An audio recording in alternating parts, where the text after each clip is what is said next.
Stock ideas YouTube च्यानलमा हार्दिक स्वागत छ। आजको मार्केट अपडेट लिएर हामी हाजिर भइसकेका छौं। आज बजारमा निकै राम्रो चमक देखिएको छ। बजार 47 अङ्कले बढेको छ, 2.56% ले बढेको छ। आज चाहिँ बजारमा निकै सकारात्मक स्टार्टिङ देखि नै बजार निकै सकारात्मक देखियो। च्यानलमा नयाँ हुनुहुन्छ भने कृपया हाम्रो च्यानललाई सब्स्क्राइब गर्नुहोला। त्यसको लागि युट्युबमा गएर @7 स्टक आइडिया हालेर सर्च गर्नुभयो भने चाहिँ हाम्रो यो लोगो भएको च्यानल खुल्छ। यसमा तपाईले सब्स्क्राइब गरे नजिकको बेल आइकन दबाई अल अप्सन क्लिक गर्नुभयो भने हामीले भिडियो राख्न साथ तपाईलाई नोटिफिकेसन प्राप्त हुन्छ र तपाईले शेयर बजार सम्बन्धी विविध जानकारी साथै मार्केटका अपडेटहरू प्राप्त गर्न सक्नुहुन्छ। लेटेस्ट जानकारीहरू हामीले छिटो नै दिने गर्छौं। यसर्थ च्यानललाई सब्स्क्राइब गरेर च्यानलमा बनिरहन सक्नुहुन्छ। अब लागौं आजको अपडेटतर्फ। आज बजार 47.75 ले बढेर 1907.95 बिन्दुमा पुगेको छ। यो प्रतिशतमा राखेर हेर्छौं भने 2.56 हुन जान्छ। 214 कम्पनीका लगानीकर्ताले कमाएका छन् भने 23 वटा कम्पनीका लगानीकर्ताले आजको दिनमा पनि गुमाएका छन्।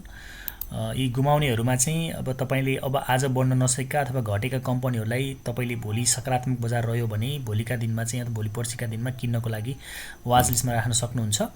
अनचेन्ज भएका आज चेन्ज हुन नसकेका कम्पनीहरु चाहिँ ग्लोबल आइएमई, केआरपीएल र युएसएलबी रहेका छन्। यिनीहरुको मूल्य चाहिँ यथावत नै रहेको देखिन्छ।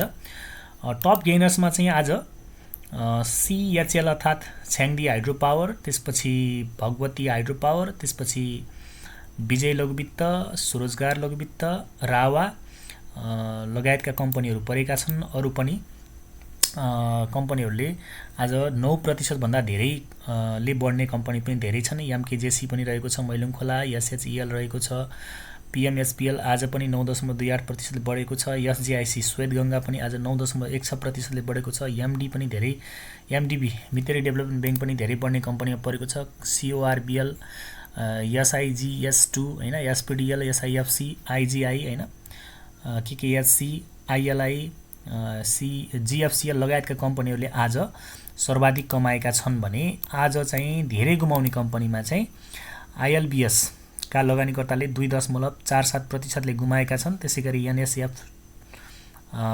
2 का एनएमबी सुलभ इन्भेस्टमेन्ट फन्ड 2 का लगानीकर्ताले पनि गुमाएका छन्। त्यसैगरी आशा लघुवित्त पनि आज 2.44% ले घटेको छ। एएनएलबी आत्मनिर्भर लघुवित्त पनि आज 2.39% ले घटेको छ। यसरी घट्ने प्रतिशत कम र बढ्ने प्रतिशत बढी भएको देखिन्छ।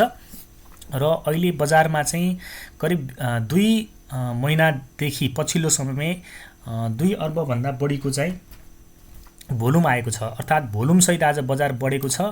एकदमै सकारात्मक मान्न सकिन्छ यो कुरालाई चाहिँ हामीले। टप टर्नओभर हुनेमा चाहिँ सोना, RNLI, Nabil, citizen life insurance, ILI लगायतका कम्पनी परेका छन्।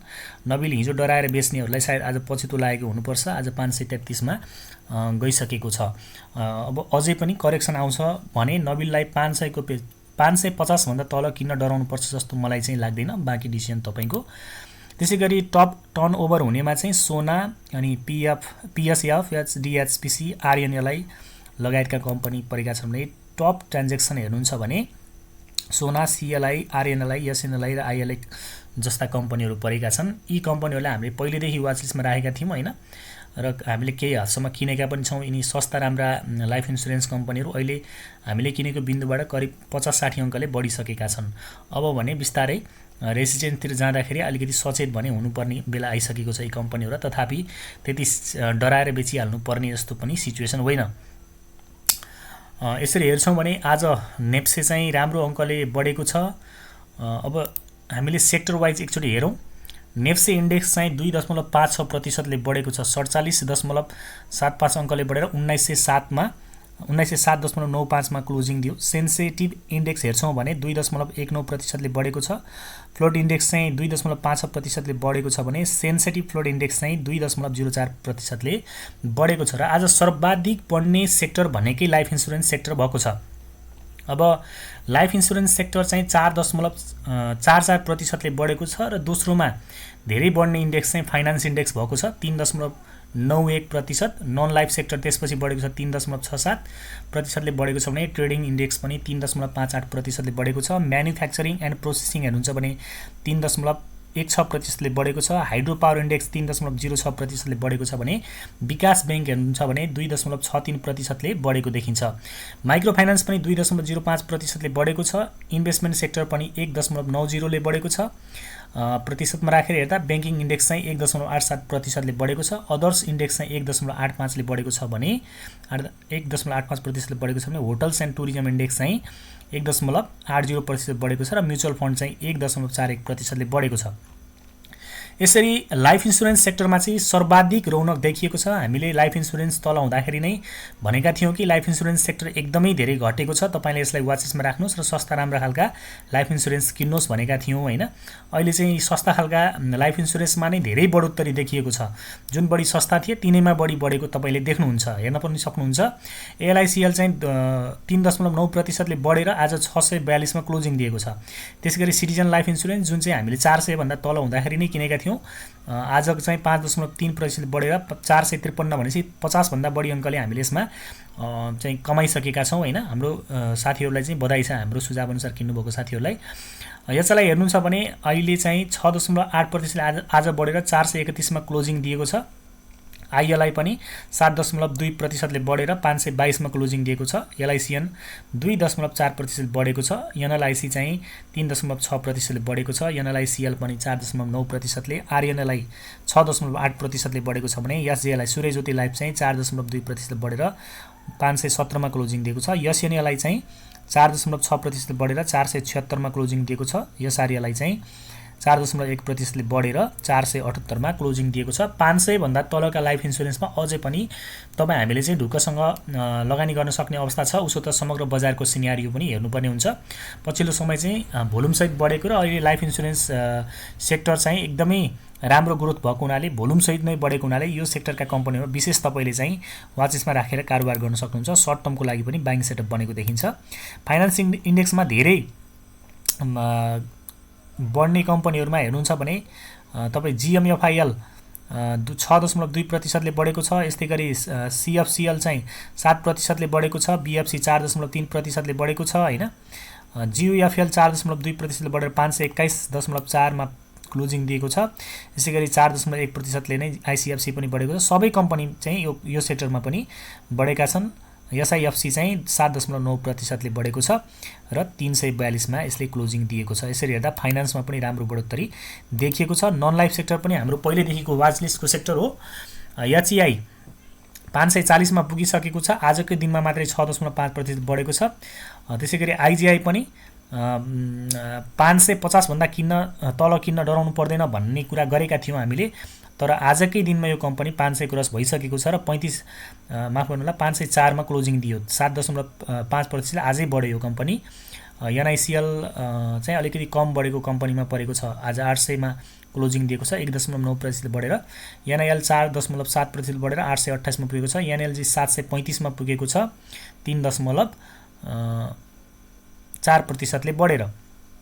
प्रिन पनि 2.9% ले बढेको छ। 2.9% ले बढ्नेमा आरबीसीएल पनि परेको छ भने 3.7% ले 3% ले एसएलआईसीओ चालीको पनि पुगेको छ। एसजीआईसी चाहिँ 3.7% ले बढेर 472 मा क्लोजिङ दिएको छ। एसआईसीएल पनि 755 पुगेको छ। यसैगरी एसपीआईएल हेर्नुहुन्छ भने 721 र यूएआईएल चाहिँ 554 पुगेको छ। यसरी नन लाइफ पनि बढी बढ्ने सेक्टरमा पर्न सफल भएको छ। आज तेस्रो बढी बढ्ने सेक्टर बनेको छ नन लाइफ। ट्रेडिङ इन्डेक्स हेर्नुहुन्छ भने 3.58% ले बढेको छ। यसमा चाहिँ बीबीसी 6.1% ले बढेको छ भने एसटीसी चाहिँ 3.3% ले बढेको छ। यसैगरी म्यानुफ्याक्चरिङ एन्ड प्रोसेसिङ हेर्नुहुन्छ भने बीएनटी 2.2% ले बढेको छ। जीसीआईएल घोराई सिमेन्ट आज तपाईँ हेर्न सक्नुहुन्छ 4.3% ले बढेको छ। अलि बढी बढ्नेमा अर्को युएनएल पनि रहेको छ जुन 6.7% ले बढेको देखिन्छ। त्यसैगरी हाइड्रो पावर इन्डेक्स हेर्नुहुन्छ भने पनि यो पनि राम्रो बढेको छ। यसका पनि अधिकांश कम्पनीहरू चाहिँ बढेका छन्। अब यो सेक्टर पनि तपाईले वाच लिस्टमा राखेर सस्तो र सकेसम्म फन्डामेन्टल अलिकति राम्रो भएको कम्पनी किन्न सक्नुहुन्छ भने जुनसुकै कम्पनीमा पनि यति बेला किनेर बजारको सिनारियो अनुसार सर्ट टर्ममा चाहिँ नाफा बुक गर्न सक्नुहुन्छ, अर्थात् नाफा कमाउन सक्नुहुन्छ। यो सेक्टर पनि राम्रो देखिएको छ। समग्र बजार चाहिँ भोल्युमसहित बढेको हुनाले चाहिँ अब सबै सेक्टरका कम्पनीहरूमा राम्रो राम्रो कम्पनी, त्यसै गरी तपाईँको ट्रेडिङ गर्नको लागि चाहिँ टेक्निकल्ली चाहिँ बाइङ सेटअप बनेका कम्पनीहरू तपाईँ हेर्न सक्नुहुन्छ। माइक्रो फाइनान्समा साथीहरूले बढ्दै बढ्दैन भन्नुहुन्थ्यो, माइक्रो फाइनान्स पनि आज कतिपय कम्पनीहरूमा चाहिँ राम्रो बढोत्तरी देखिएको छ। आज सर्वाधिक कमाउने कम्पनीहरूमध्ये एउटा दुईवटा त माइक्रो फाइनान्सबाट पनि परेका छन्। यसर्थ माइक्रो फाइनान्सका पनि धेरै घटिसकेका कम्पनीहरूलाई चाहिँ तपाईँले वाचलिस्टमा राखेर कारोबार गर्न सक्नुहुन्छ। अब सर्ट टर्ममा हामीले यो सेक्टरबाट पनि कमाउन सक्ने खालको सिनारियो देखेको छ। अझै पनि यो सेक्टरमा चाहिँ नबढेका अथवा धेरै घटेका कम्पनीहरू थुप्रै छन्। त्यसकारणले यो सेक्टरलाई पनि तपाईँले अब चाहिँ वाचलिस्टमा राखेर काम गर्न सक्नुहुन्छ है त। यसमा पनि कारोबार गर्न सकिने वातावरण बनेको मैले देखेको छु। समग्र चाहिँ नेप्से नै भोल्युमसहित बढेको हुनाले तथापि अलिकति बढी पनि सक्यो। 1800 को नजिकको बिन्दुबाट 1900 पुगेको छ। एउटा रेजिडेन्ट आउन थालिसकेको छ। यसर्थ पनि तपाईँले चाहिँ अब अलिकति चनाखो भएर कारोबार गर्नुपर्ने हुन्छ। ब्याङ्किङ सेक्टर चाहिँ अब अलिक कम बढ्ने सेक्टर हो होइन। यसमा अब एडिबिएल अझै पनि बढेको छैन भने अरू चाहिँ कम्पनीहरूमा प्रायमा चाहिँ धेर थोरको बढोत्तरी चाहिँ आइसकेको छ। तथापि अझ धेरै बढेको छैन। नबढेको कम्पनी आज स्ट्यान्डर्ड चार्टर ब्याङ्क पनि रहेको छ। यी कम्पनीहरूलाई चाहिँ तपाईँले अब बिस्तारै कम बढेका कम्पनीतर्फ सिफ्ट हुन सक्नुहुन्छ। धेरै बढेको कम्पनीबाट फन्डामेन्टली स्ट्रङ भएका कम्पनीहरूलाई चाहिँ लङ टर्मको लागि पनि लगानी गर्ने बेला भइसकेको अवस्था देखिएको छ। आजको मार्केट समरीमा यति नै भने र साथै अर्को जानकारी तपाईँमाझ राख्छु मैले। के कारणले आज बजार बढ्यो भन्ने सन्दर्भमा चाहिँ युवा सङ्घ र मेडिकल व्यवसायी दुर्गा प्रसाईको प्रदर्शनले बजारमा चाहिँ मर्का पर्न जान सक्ने आकलन गरिएको थियो होइन। त्यसकारणले गर्दा थुप्रै कारणहरू हुँदाहुँदै पनि, थुप्रै सकारात्मक कारणहरू हुँदाहुँदै पनि बजार चाहिँ बढ्न नसकेर साइडवेजमा थियो, थोरै बढेको थियो। तर अहिले चाहिँ उनको आन्दोलनमा चाहिँ खासै पावर देखिएन। अर्थात् उनको आन्दोलनले मुलुकमा त्यस्तो ठुलो हलचल ल्याउने, अप्ठ्यारो पार्ने खालको सिचुएसन नदेखिएपछि अहिले चाहिँ बजारले उनको आन्दोलनलाई पचाएको मान्न सकिन्छ होइन। ब्याङ्कको चाहिँ जुन सावा ब्याज मिना हुने हल्ला थियो उनको आन्दोलनबाट, त्यो सबै सम्भव पनि थिएन, हुने नै थिएन। मैले त पहिल्यै पनि भनेको थिएँ। तथापि अलिकति चाहिँ हिंसात्मक हुन्छ र त्यसले चाहिँ अलिक फरक मोड लिन्छ कि भन्ने एउटा डर चाहिँ हामी सबैलाई थियो। त्यस्तो हुन सकेन, नभएकै राम्रो भयो। त्यसकारणले पनि अब यो भ्रमको खेती पनि समाप्त भएको छ, जसले गर्दा पनि बजारमा सकारात्मक माहौल आएको हुन सक्ने चाहिँ हामीले पूर्व अनुमान गर्न सक्छौँ। त्यसै गरी नेपाल सरकारले लगानी सम्मेलन गर्ने तयारी पनि गर्दैछ। यसको प्रभाव पनि सकारात्मक रूपमा पर्न गएको हामीले देख्न सक्छौँ होइन। अब अहिले चाहिँ बजारमा नकारात्मक भन्दा सकारात्मक कुराहरू नै धेरै छन्। अब व्यक्तिगत मुद्दती निक्षेपको ब्याज दर पनि करिब 10% अर्थात् औसत 9.63%मा झरिसकेको छ। दोहोरो अङ्कमा रहेको बैंकको ब्याज दर एकल अङ्कमा झरिसकेको छ होइन। औसत सिडी रेसियोको कुरा गर्नुहुन्छ भने 81.05% को लाइनमा आइसकेको छ। अब कर्जा लिन इच्छुकहरूले एकल अङ्कमा कर्जा प्राप्त गर्न सक्ने सम्भावना चाहिँ बढेको कारणले पनि बजार बढेको हुन सक्ने चाहिँ पूर्व अनुमान हामीले गर्न सक्छौँ होइन।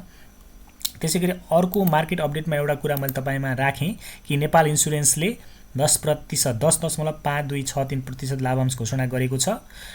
यो आर्थिक वर्ष 79-80 को मुनाफाबाट आफ्ना शेयर धनुलाई वितरण गर्ने लाभांश चाहिँ यो कम्पनीले घोषणा गरेको। नेपाल इन्सुरेन्सको शनिबार बसेको सञ्चालक समितिको बैठकले 79-80 को मुनाफाबाट हाल कायम चुक्ता पुँजीको 10% बोनस सेयर र कर प्रयोजनार्थ चाहिँ 0.5263% चाहिँ नगद लाभांश गरी कुल 10.5263% लाभांश वितरण गर्ने घोषणा गरेको छ है त। यो जानकारी पनि तपाईहरुमाझमा राखेँ र यति भन्दै आजको यो जानकारीबाट म बिदा हुन्छु र यसभन्दा अगाडि थ्यांक्स फर वाचिङ। कुन ठाउँबाट हेर्दै सुन्दै हुनुहुन्छ कमेन्ट गर्नुहोला। शेयर बजारसँग विविध तथा समसामयिक जानकारी र मार्केटको अपडेटको लागि हाम्रो च्यानललाई सब्स्क्राइब गर्नुहोला र भिडियो हेरिसकेपछि लाइक गरिदिनुहोला। कुनै जिज्ञासा वा सुझाव भए कमेन्ट गर्नुहोला भन्दै बिदा हुन्छु। नमस्कार। यहाँहरुको समय शुभ बितोस्। शुभ समय।